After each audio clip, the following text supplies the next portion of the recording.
start here with Steve over here on this side. Hi, Steve Ashburn at NBA.com. Steve, in each of the first 3 rounds, your team has gotten to this point of closeout and taken another game at home to actually get it done. Besides your opponent's survival instincts, is there any common thread that you see that you could preempt or address? Not really. I just think it's the NBA.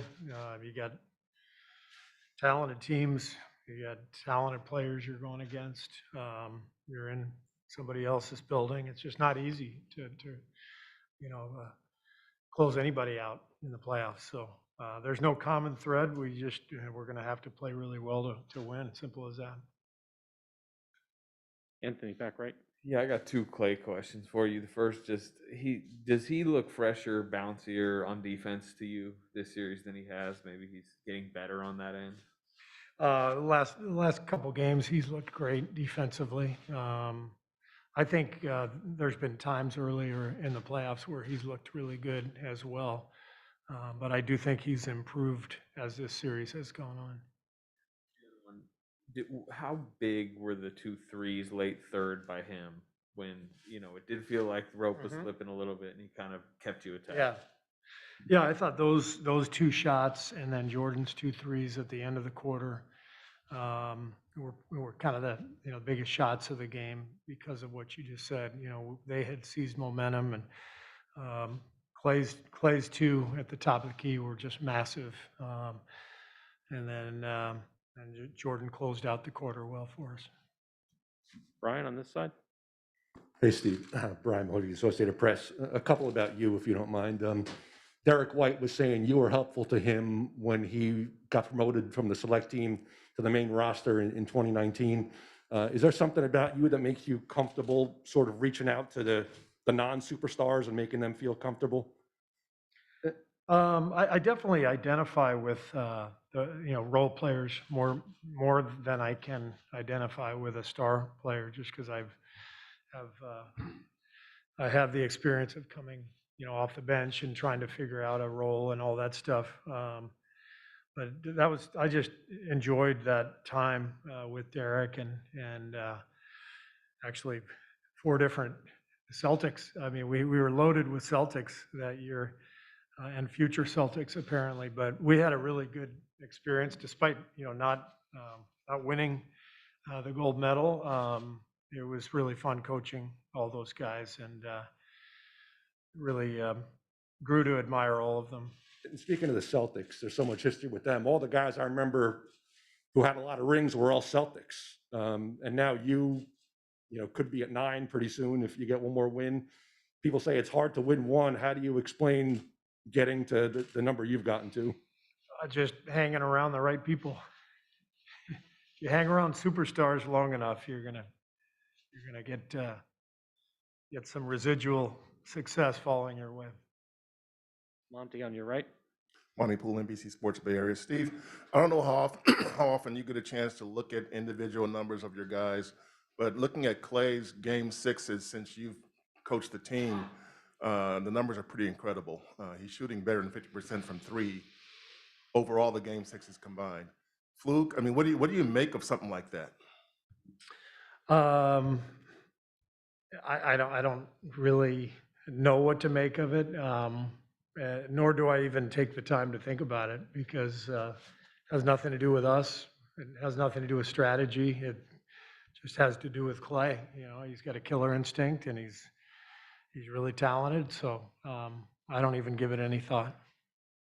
Michael here in the front. Has anything about Andrew's postseason run surprised you, just given the fact that coming into this year, he had only appeared in the playoffs once, only played in 1 playoff series? Just the rebounding. Everything else, he's always scored well since he's been in this league. He's been a good defensive player, and he's really established with us over the last couple of years that he's a key defender for us.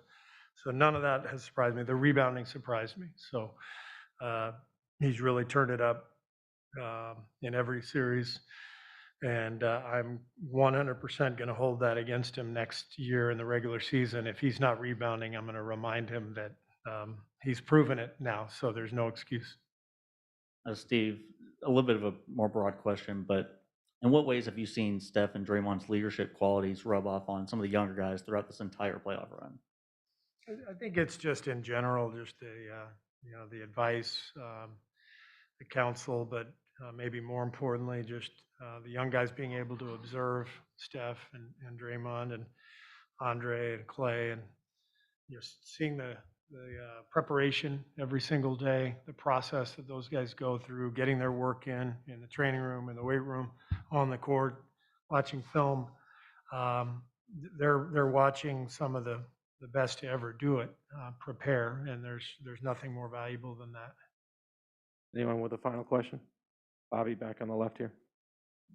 Bobby Manning, CLNS Media. Steve, I just want to ask what you've seen from your team defensively that's allowed them to be so disruptive. Are there certain things about the Celtics that you've tried to take away from them, spots on the floor, passes? Like, what have you kind of emphasized defensively? And then there's always a feeling out process in these series. Felt like you bounced around a bunch of different lineups early. Is that just sort of your coaching style, or was there something about this series you want to try different things?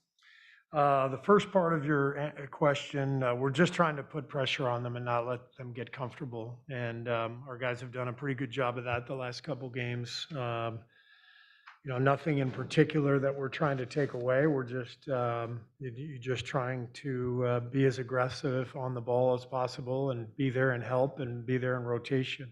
We're not a big shot blocking team like we were a few years ago. So our rotations have to be really solid, and I think they have been. Second question, the first time we really had our team healthy all year was the first game of the Denver series. And what I mean by that is really having Steph, Clay, Draymond, Wiggs on the floor together, Gary and Jordan, coming off the bench, like, Looney. First time we really had everybody together was Denver. So part of this playoff run has been growing and adapting and figuring out what our best combinations are against each opponent. So it's not as set in stone as it was 4 or 5 years ago when we kind of had a set formula. We knew our team really well. We've had to figure some things out on the fly, and our players have been really adaptable during the playoffs. And so I think we've, once we lost Gary in the Memphis series, it set us back, but getting him back, for game 2 was hugely helpful for a lot of reasons. So we finally feel like we have a real feel for the team and what's needed, and the guys have responded really well. Thank you, Coach. Thanks.